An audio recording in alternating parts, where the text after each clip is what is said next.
The Yuletide season evokes thoughts and memories of glorious days of frost, ringing bells, and the magical aromas wafting from a warm, loving kitchen. And yet, the days are shorter, and the nights become long, dark, and cold journeys into a bizarre winter realm of menace, monsters, and wandering spirits. Blackwater Media presents A Creepy Christmas.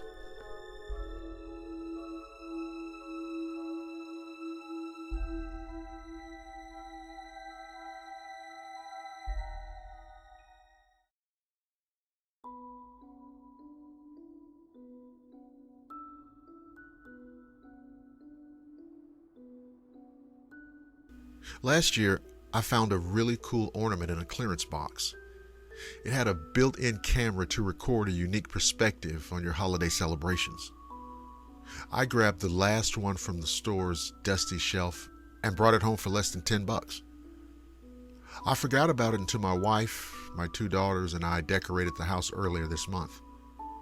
I told my daughters about the camera and said we'd secretly catch Santa in the act. I had an old Santa Claus costume in the attic, and I intended to deliver some gifts in full view of the camera.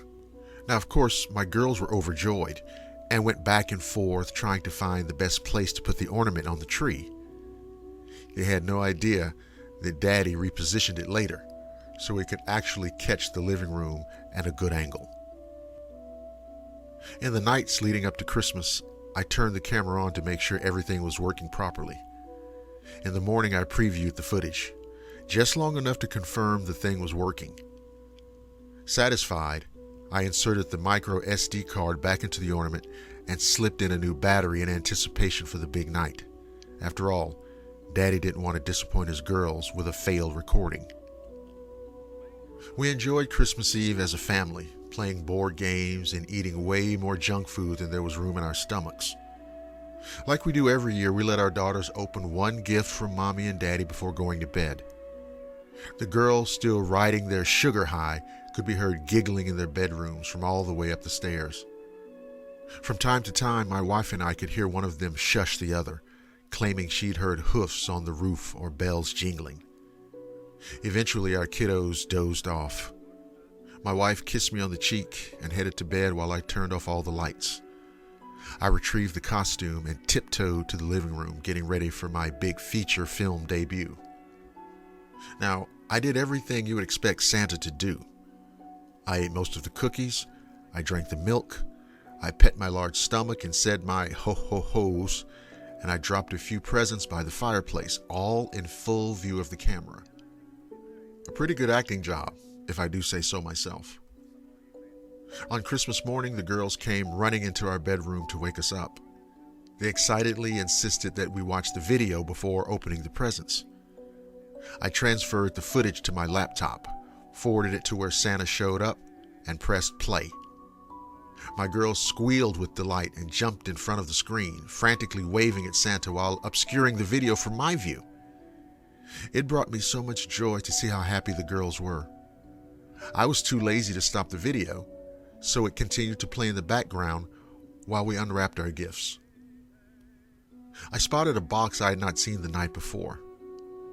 It looked to be a small box and wrapped in blue foil paper, and I didn't recognize the wrapping paper either.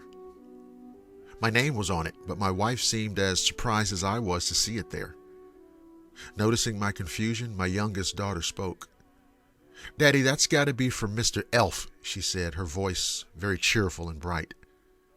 And I was ready to dismiss her elf comment as just another weird things kids say, but my wife wasn't so quick to ignore it. "Honey, what elf?" she asked. My daughter pointed to the laptop. By then the video had ended, and all that was left on the screen was a preview of the first frame. "The one that came with Santa," she answered. Panic struck me like a bird in a jet propeller. I know my wife didn't dress up as an elf. I scanned the video, clicking forward and back until I saw what my daughter had seen.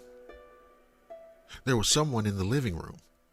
He walked into the corner after I'd turned the lights off.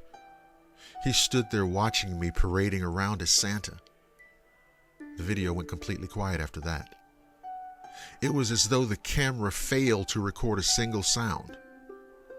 The strange, tall man in an elf costume stood perfectly still for over an hour, watching the camera from a distance.